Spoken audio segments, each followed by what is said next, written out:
Hey there, Mr. Redder here. Welcome back to another episode of Reddit Podcast Stories. Our first story we'll be reading today. My little sister destroyed my apartment. Now I'm suing her. After that, am I the jerk for yelling at my family during dinner at a crowded restaurant?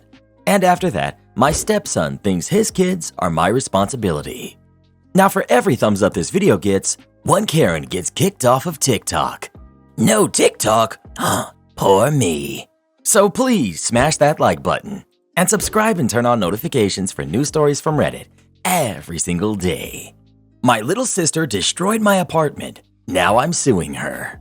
I, 26 male, have always protected and stuck my neck out for my little sister, who's 25, but she has a toxic case of baby syndrome. There are 5 of us, with the oldest being 35. The past 2 years, she's been reckless, irresponsible, immature, and above all else, disrespectful. She'll send 10-page letters going off on you, and then she'll block you before you can reply. Basically, reverted back into a teenager. 9 months ago, she needed a place to stay to get her life back on track after a bad relationship. Her credit is horrible. She can't rent, she can't lease, and I had an extra room, so I let her stay. She manipulated me into moving out so that she can do her own thing, grow up, become an adult. So I left. It put me in a bad financial spot, but I did it for her. I told her as long as she was responsible, kept up with the bills, we'd be good. No eviction. She got a repossession on my credit some years back when I helped her with a car, as well as our brothers, so this was going to be my last straw. She agreed because she was planning on moving her best friend and girlfriend in, so now 3 people splitting the bills. Cool. I had nothing to worry about. The money's there. She alone brings in $7,000 a month. Why should I worry? Come to find out, rent was 3 months behind. She had changed all the contact info in the portal, so I was getting no notifications. Keep in mind, this whole time we had been hanging out and seeing each other working on rebuilding our relationship. She had been looking me straight in the eyes, lying to me, telling me things were paid. And I kept telling her, okay, I trust you because you want everyone to treat you as an adult. Lights cut off, just everything behind. She'd been getting the police called over there numerous times for domestic reasons.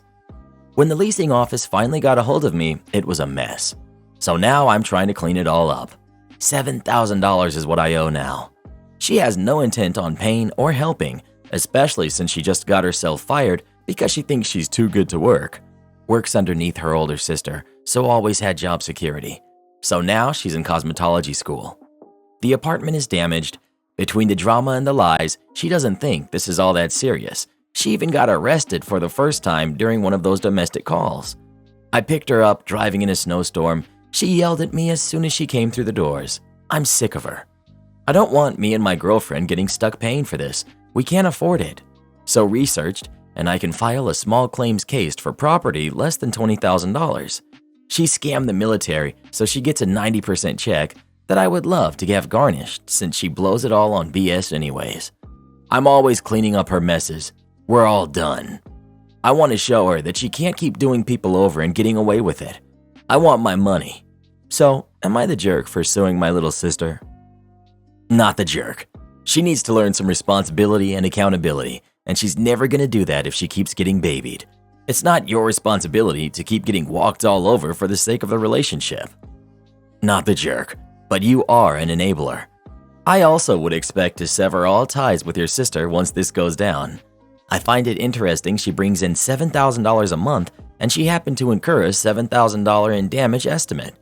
Also, if you don't have any of your agreement in writing, I think you can kiss the legal case goodbye. I hope you learned your lesson. Just remember, no good deed goes unpunished. Am I the jerk for yelling at my family during dinner in a crowded restaurant? For context, my brother, who's 26, and I, 18 female, have never gotten along. He's hated me since before I was even born. He spent my entire childhood controlling everything I did, watched, and even ate. At Christmas, he ticked me off. I was quite proud of myself for buying my first vehicle all on my own. He called my truck a piece of junk. Then he said to our parents, "Insurance companies statistically have higher rates for female drivers than males." He was absolutely insinuating they shouldn't put me on their policy, simply because he's been on their policy since he turned 16 and has never paid for insurance. He knew darn well he was getting bumped off when I was at it. First of the year, Our mom told him to get his own policy. He was pretty salty about that. Fast forward to this past weekend. It was our dad's birthday. Honestly, I didn't even want to go and sit through my brother's usual BS about how great he is. But I went, and as usual, pretty much remained quiet. My brother asks, "So, when are you moving out?" I was like, "Excuse me?" He says, "You're 18 now. You need to get out on your own now."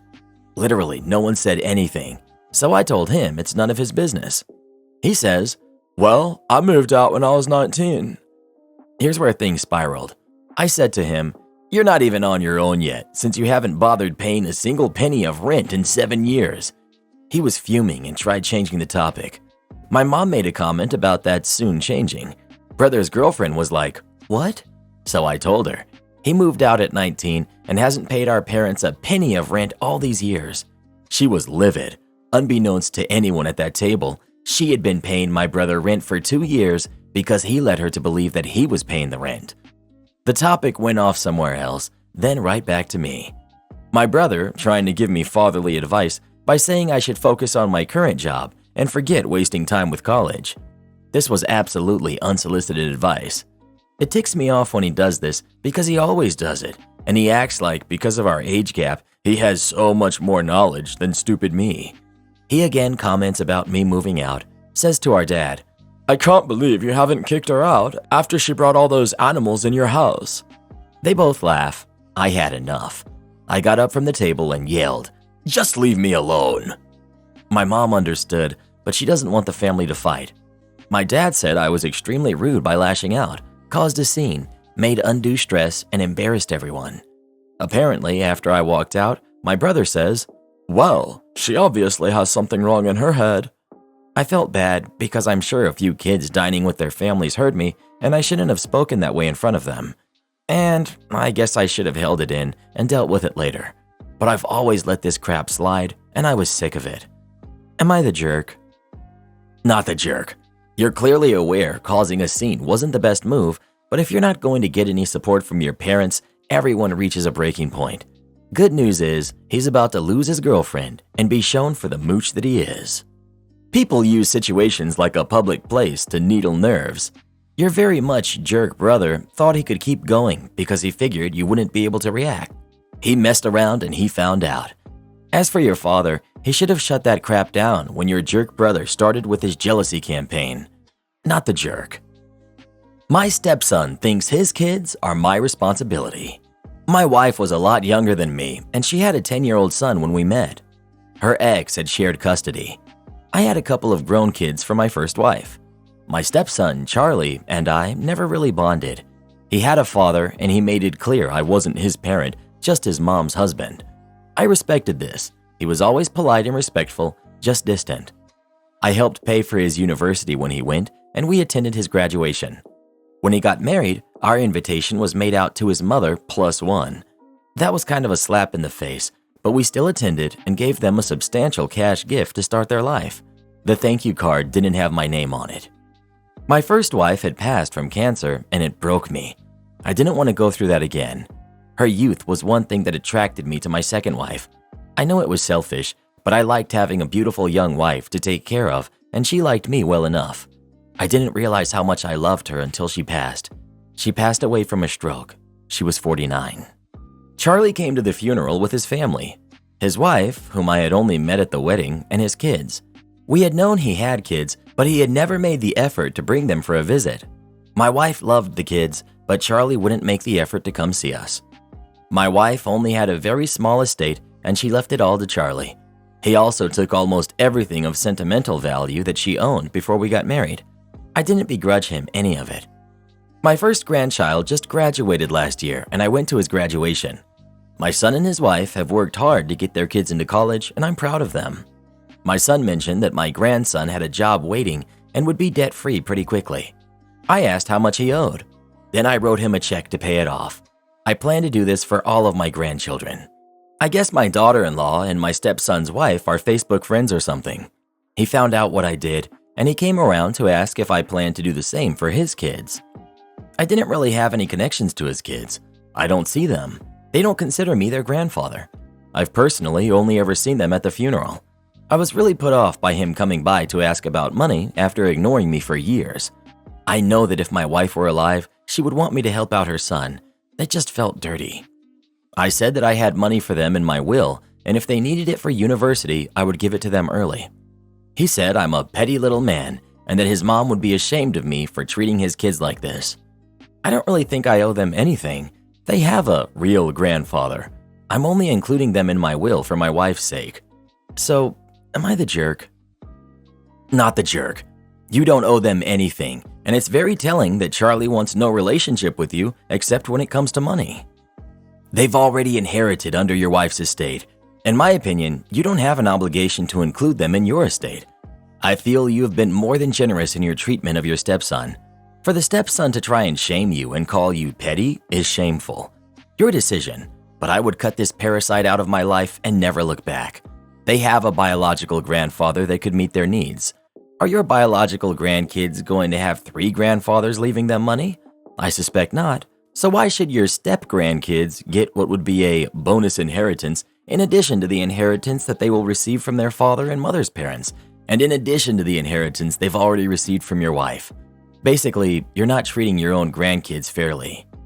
Not the jerk, and I'd consider cutting them out of your will as well. He had his right to keep distance, but he can't expect to gain something. Your kids were in your life, so you helped their families out. That's how it works. He stated you are just his mother's husband, so he shouldn't expect anything. You want strict compliance, Mr. Food Service Driver? You get it. After undergrad, I moved to Texas to manage with a mostly local chain of Tex-Mex restaurants. At one of my first training stores, I was assigned a month in the kitchen to learn their back of house, such as the kitchen process. As I grew up in the business and had worked during college for a large casual dining chain, I was familiar and skilled in all of the general aspects of running this type of kitchen. However, it was a good opportunity to learn the particular aspects of this company's operations. After driving from Northeast Dallas to Grapevine early one morning, I greeted the driver, retrieved my clipboard, and started supervising the unload. He worked fast and had the truck unloaded in about 30 minutes or so. I knew I had a good 60 to 90 minutes left organizing, date dotting, rotating, breaking down boxes, etc., and was happy to sign him off so that he could get on his way while I continued putting away the order. For reference, this is how I had always done this and had never had any problems. As I'm working through the delivery, I notice we're short 1 case of 20-count shrimp.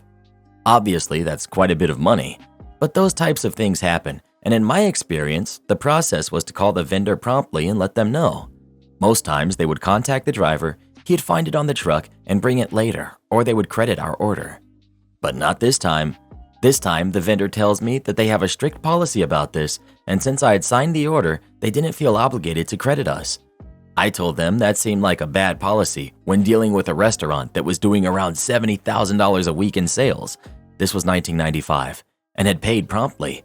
They didn't seem to care. So next week, I again meet the driver on delivery day.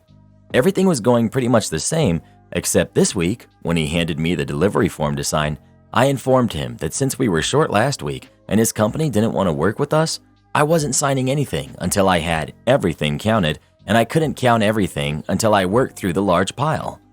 Since he couldn't leave without getting a signature, he got to stand on our back dock until I was done. I may have been a bit extra thorough counting and organizing that day, because he was fuming when I got back to him about 1.5 hours later with a signed form. I assume that made him late enough to miss several deliveries that day, as many restaurants won't accept delivery between 10 and 2 p.m. But I know he was late to several stops because his company called me the next day and said that they couldn't work this way. They quickly agreed that if we cooperated and acted in good faith on future orders, they would return the favor. We received credit for the missing shrimp on our next delivery. Am I the jerk for asking my girlfriend to leave the house for 6 to 7 hours a day? I, 24 male, am Canadian and have been in the US for 10 months, where I've been living with my American girlfriend, who's 25, for 7 of them. My time in the US is almost up, and I'm stressing about having to return to Canada. For one, my family is reliant on me to make money to support my grandma and pay for her medical support. I also want to earn money to give my girlfriend. She deserves the world. Because I have so many side hustles going on to earn money, I admittedly don't spend a lot of time with my girlfriend. but I've always been open with her that I'm not able to give her a lot of attention right now, even though I love her more than anything. My girlfriend lost her job last month, and as a result has been at the house more often. We live in a one-bedroom and split the rent evenly. She understands that I'm busy all day and night, but I don't like when she's sitting in the same room as me. Even her presence is distracting to me. She will try to start conversations, and she's not the cleanest, so I would ask her to go to the bedroom for the day while I worked in the living room at my desktop. She was okay with that for a few weeks, but began to complain that she was stuck in the bedroom. She says that since she's paying half of the rent, she has every right to be where she wants to be in the house. I agree. So after a few big fights, we agreed she would leave the house during the day and I would leave the house at night. Well, now she's upset that she's spending all day out of the house. Her car was in an accident last month and has been in the shop, so she's been going to do work in the boba shop by our house. Before anyone asks, I'm not able to do the work I do during the day outside of the house, which is why I leave in the evening. Today, my friend was over and was sitting on the couch where my girlfriend usually eats lunch. I say couch, but it's really an oversized love seat. My girlfriend went to go sit in her usual spot to eat lunch, but I asked her if she could eat in the kitchen instead so she would have more room to eat. She went to the kitchen, but I could tell she was upset. When I asked her if everything was okay, she said that she was tired of me controlling her. I think she's being selfish and not considering that I need a certain environment to concentrate and get my work done, and that I'm doing all of this for her and my family, and one day I'll be able to spend all the time in the world with her. But that right now, I'm really grinding, and most strong relationships are built on sacrifice. So, am I the jerk for asking my girlfriend to accommodate my work schedule? You're the jerk. Your girlfriend does not have to leave the house all workday. That's ridiculous. You need to adapt or go to the library. I seriously don't understand why he keeps insisting he's doing this for her and his family, while not providing one iota of evidence of what he's actually done for her. He manipulates her into moving in with him, doesn't let her move out when she's wanted to multiple times, and now kicks her out of the home during the entire day for his convenience. There's only one person who matters in this relationship. Am I the jerk for pulling my brother aside and giving him a reality check that he needs to get over high school or else he will end up alone? My brother, Jeffrey, did not have a positive high school experience. Jeffrey didn't have any close friends and it was a lonely time for him. He doesn't have contact with anyone from high school. Jeffrey thinks that if a person has contact with anyone from their high school, even past teachers, it means they peaked in high school. He constantly makes assumptions about people, often strangers, based on his own high school experiences. The comments he makes are mean-spirited and uncalled for. An example is how we were visiting a relative who lives next to a park and there was a random teenager using the fitness equipment. Without any prompting, Jeffrey loudly said, "Better live up those quarterback days now. You'll be working at a gas station after graduation." Whenever we go out, Jeffrey makes rude comments about the employees and assumptions about their time in high school. We recently had a very sweet waitress at a restaurant, and Jeffrey felt the need to say, "Bet she was a prom queen once. Now look at her. Probably raising 5 kids alone." As I said, his comments are just mean and uncalled for. Recently, we were at my parents' house for their anniversary. My daughter, Emma, was in the living room doing an online dance challenge. Jeffrey made a comment about how Emma should have grown out of doing online dance challenges and, "Be careful, you'll wind up being your school's version of Kathy," who was the girl that I and Jeffrey knew in high school. Kathy was always nice to Jeffrey. Jeffrey had gotten angry and refused to talk to her after she went to prom with another boy instead of him. I reminded Jeffrey that Emma's 13 and to just leave her alone. Jeffrey again told me to, "Be careful, or else she'll end up like that big single mom who always talks about her cheerleader days." In the past, I've just told Jeffrey not to be rude, but talking about my daughter like this was when I had had enough. I pulled Jeffrey aside to a more private area and told him that he needs to get over high school. "I know it wasn't a great time for you and I'm sorry, but you need to stop taking that out on other people. Start seeing a therapist again and do whatever you need to move on. Otherwise, you're going to end up alone if you keep lashing out at others this way." Jeffrey told the rest of the family about what I said. I shared my side of the story, but several others told me that Jeffrey was just concerned for his niece's future after graduation, and telling him to get over high school dismissed and invalidated his experience.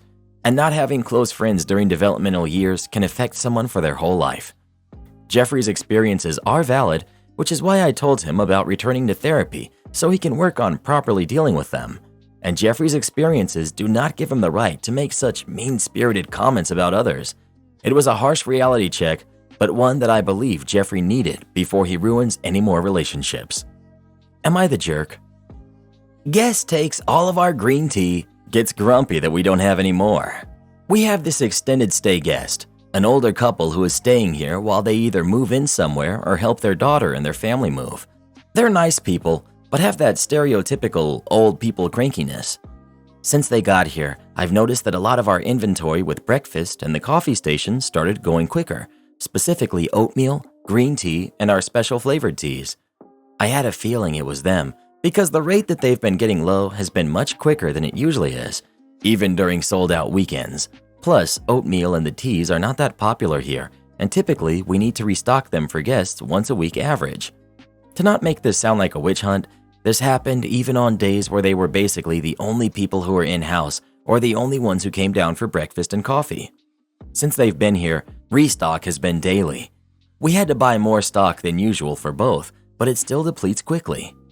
Now, green tea specifically.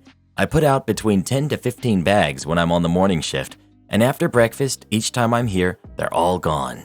Even on days where they were the only people down for breakfast and coffee. Now that there's some context, fast forward to this morning. We only have 5 bags of green tea left total. The morning prior, I put the remaining bags out, and it was like 14 or so bags, and told management that we needed more that same morning. Since we only had 3 rooms in-house the previous night going into today, I believed we could survive on 4 bags, and I could get some more after my shift if we totally needed some. I got in, checked breakfast, nothing was touched, shocker, and night audit said he saw nobody all night or morning. That was the same with me through 9 a.m. when the couple came down a few minutes before breakfast was supposed to be closed. We say our good mornings and they grab food. After a few minutes, the wife comes to me and asks if there are any more green tea bags. I ask her if we were out, and she says that there were only 5 bags left. I then ask her if she needed more than the 5 bags, and she says that she needs like 10 or so more. I tell her that what we have out is all that we have left, unfortunately, and we won't be getting more for a little bit. She gets cranky that there aren't enough. She isn't necessarily mad, just kind of like that old person, I have no patience type of thing. Don't know how to describe it. Let me put some math out there before I continue. If she needs 15 green tea bags every day, that's like 100 bags a week, and about 450 bags a month. Seeing as how a standard box only has like 20 to 30 bags in it, and the Costco bulk has 6 standard boxes in it, we would need to buy a Costco box every week just for her alone. For context, before they showed up, a Costco bag would last us at worst a month, but usually 2 months average. Of course, I'm not going to call them out for taking literally all of our green tea, so I just apologized again and told her that we will get more green tea out there as fast as we can. She grumpily says okay and grabs her breakfast before going back up to the room. But I really don't like these types of people. I used to be that type of person who grabs as much free stuff as possible to potentially use later, even weeks after I leave the hotel. But since I started working at one, I realized that these people kind of suck. Not only does it limit other guests from having said items, like the tea, but it does put a hole in our inventory and makes us lose money. And this couple has the cheapest rate possible since they're staying for months. I mean, if you're going to actually use it, then that's fine. Go ahead and take it. But unless they're making pitchers of green tea and drinking gallons of the stuff daily, who really needs 15 bags of tea a day? My friend works at a coffee shop. Splenda is by request only because people were swiping handfuls of the packets to take home. More of a, I don't work there. I used to work at a local ice cream store that did not offer any coffee or espresso, just ice cream, milkshakes, and smoothies. Another local ice cream store did offer a wide range of coffee and espresso drinks. The two had wildly different appearances, themes, and brand colors. One night, a woman came in and we had this exchange. I want an affogato. Ice cream with espresso poured over it. Me. I'm sorry, we don't offer any hot drinks. Other store does, including affogato. They are located a few blocks up the street. Karen. Don't be ridiculous. Give me an affogato. Me. I'm sorry, I don't want to be rude, but I believe you must have confused this store with the other store. No, I've had it here before. Why won't you give me one? Me. I'm really sorry. I just can't give you something I don't have. The other store is just up the street. I want to speak to your manager. I'm the only person here, but you could call tomorrow morning to speak with her or log a complaint on our website. I cannot believe this. Me. I really don't know what else to tell you. Sorry. Other store has affogato, and Yeah. she storms out. The next morning, she called to complain to the manager that the very rude girl who was working last night refused to give her an affogato, to which the manager replied that the reason I refused to give her one was probably that we don't serve affogato, and she must have confused us with the other store. She yelled at the manager too and hung up. I remain baffled by this encounter to this day. My new employee, 24, female, refuses to do her job. Unfortunately, she ends up learning the hard way. Hi all, I'm 40, male, a senior designer of a very small company. I've been overwhelmed with work, and about 6 months ago, we hired someone to be my junior. I'm not technically her boss, but as her senior, I basically act as a substitute for one. I was a little suspicious of this girl, who's 24, because she seemed to have different experience than someone who would have wanted to apply for this role. She majored in UI/UX, but we had a lot in common and she seemed friendly. I used to work as a team lead for a game design studio and managed a bunch of younger employees who kind of saw me as a team dad, and she reminded me of the kids who used to work for me there. My last role was more competitive, but my wife is pregnant and I wanted to take an easier job to help her out with the pregnancy and baby. I wanted to ease her into things, but apparently she had some training scheduled for UI/UX person during her downtime. We don't have downtime here. I saw she had a meeting on her calendar with him after work hours, so I told her she didn't have my permission to do that. She said she had finished all the design work, but that's only because I was shielding her from the harder work. I'm the one having to do the difficult projects, and she's not even a little thankful that I'm saving her from having to work weekends.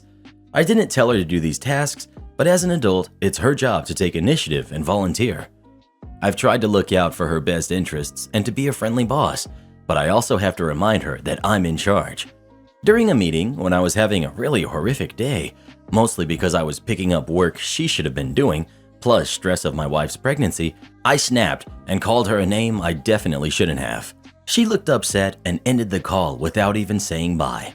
I know it was unprofessional of me, but I've been called much worse than that in previous jobs, and I assumed she'd get over it. I was friendly with her via IM the rest of the day, but she didn't reply. I got an email from HR saying she had requested us, me, her, and HR, to meet about this incident. I'm not sure what to do. My wife is saying that calling her this name was crossing a line, and even if she's lazy and doesn't want to do her job, and I can see that it wasn't the right move, but going to HR seems way out of line. I know that I shouldn't have insulted her, but I feel like overall, she's consistently been the problem here. Am I the jerk? Bruh. Okay, I'm almost 42 and I have a senior role. I'll explain it really slowly. You're the jerk. Here's why. She isn't telepathic. She doesn't know you're shielding work. Give her tasks that you want her to do. You want her to do the work? Give her the darn work. What's up with that? Also, what she does after working hours is none of your business. And don't use unprofessional language at work. You're going to get in trouble with HR, whatever you think. Thank you. I'm like, wait, she's lazy? She finishes all the work you give her, and you haven't told her you aren't giving her other work? She schedules further training for outside work hours, which you think you can tell her she can't do? But because you know you are shielding and are stressed by the work she doesn't know she isn't doing, you are going to resent her and call her names? You are aware you've told us nothing she's actually done wrong, just the things you assume and then act like have been proven through none of her actions. There is literally no reason for a boss to call an employee a name like that, ever. Even if she had done none of her work and had been lazy, it's still not justified. But also, that's not even what happened. And by the way, you aren't withholding work because you gave her work and she couldn't do it. You are withholding work because you decided from looking at her that she'll fail at it, and you aren't even going to inform her of what she should be practicing for you to be able to give her more work. I'm starting to wonder if the last group of younger people under you called you a dad in the endearing way, or if they meant it in an overly controlling, judgmental, disciplinarian way. You're the jerk. Am I the jerk for kicking my mom out of my house because of how she reacted to her partner not liking my wife's chili? My mom and I have just come off of a 3-year estrangement. Her and my wife hated each other from day one, just really clashed, and my mom was going through some stuff in her personal life and acting out. We mutually agreed it wasn't fixable and we should go our separate ways. I recently reconnected with her at a party and told her that I wanted to try to fix things. My wife supported this. My wife is with someone I'll call Rob. I'm pretty sure they are engaged, but to be honest, not 100% sure. We've seen my mom a couple of times since reconnecting, and I can tell she is really trying. She seems extremely anxious and too nervous to talk, so we are taking it really slow, but I do believe that is her trying. Recently, we invited my mom and Rob over. My wife was making chili in the crock pot, and it was done, but we weren't ready to eat. She had some tortilla chips and said she likes dipping it in the chili and invited them to have some while we waited. Rob took some and gagged.